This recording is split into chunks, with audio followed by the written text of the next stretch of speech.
ବ୍ଲକର ଆଦିବାସୀ ଅଧ୍ୟୁଷିତ ପଞ୍ଚାୟତ ହେଉଛି ଶଗଡ଼ାପଟା ପଞ୍ଚାୟତ। ଅଧିକାଂଶ ଗାଁକୁ ଯିବା ଆସିବା କରିବା ପାଇଁ ରାସ୍ତା ନାହିଁ। ଏଥିସହିତ ପାନୀୟ ଜଳ ଓ ବିଜୁଳି ଆଦି ମୌଳିକ ସୁବିଧାରୁ ବଞ୍ଚିତ। ତେବେ ପଞ୍ଚାୟତର ସମସ୍ୟା ନେଇ ଭୋଟରଙ୍କ ସହ ଆଲୋଚନା କରିଛନ୍ତି ଆମ ପ୍ରତିନିଧି ସମୀର ପ୍ରଧାନ।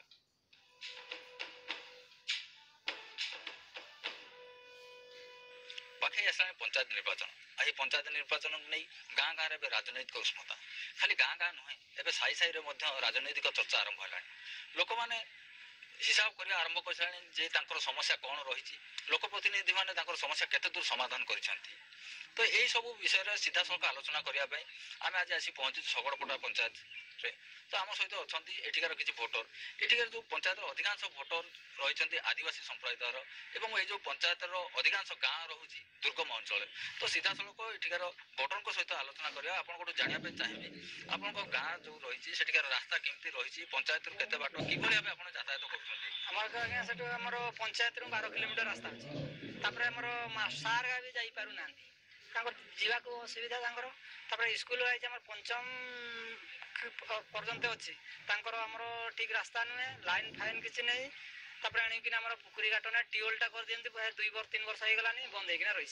से आम नलकूप पीऊँ पा गोटे बंद गड़िया करदे से पीऊँ आम सुविधा किसी बंद पुखरी सुविधा किसी जहाँ शुणुले ये खाली रास्तार समस्या ना रास्तार अवस्था एपरी दुरवस्था होकर जो स्कूल रही है स्कूल को शिक्षक जावाई राजी नुह एसत सेठिकार मौलिक सुविधा जो पानीय जल कि विद्युत संकट देखा जाए तो आपको जानापी चाहिए आउ कौन आप गाँव को कौन कौन समस्या रही आम शगड़पटा पंचायत हाथीगुचा टीएल 2-3टा खराब हो जाए एपर्यंत सरपंच कहले भी शुणुना मेम्बर कहले भी शुणुना एभलिया 3-4 थर आसिलु हेले भी एपर्यंत सजाड़ है बिल पुकुर आम पा पीऊ तो जहाँ शुणुले ये जो भोटर मुहर जे गाँव में ट्यूबवेल होती ट्यूबवेल दीर्घ दिन है खराब होती से लोकप्रतिनिधि को बारंबार अभियोग कौन समाधान है जहाँफल से दूषित पा पीऊँ तो आप जानापी चाहिए कौन समस्या आप गाँव में रही कुसुम जोड़ी आमको 1/2 किलोमीटर रास्ता जावाई असुविधा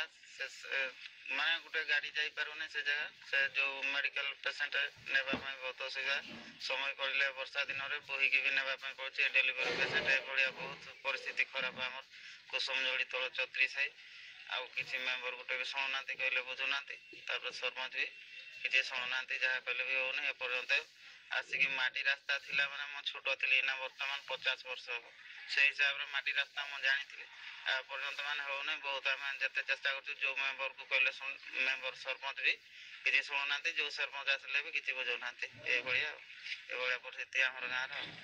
एठी भी से समान अभियोग जे एठिकार जो भोटर कहते से दीर्घ 50 वर्ष है से देखी आसन से माटी रास्ता किंतु आज पर्यंत कौन से समाधान है कि कौन से उन्नयनमूलक काम है गाँव में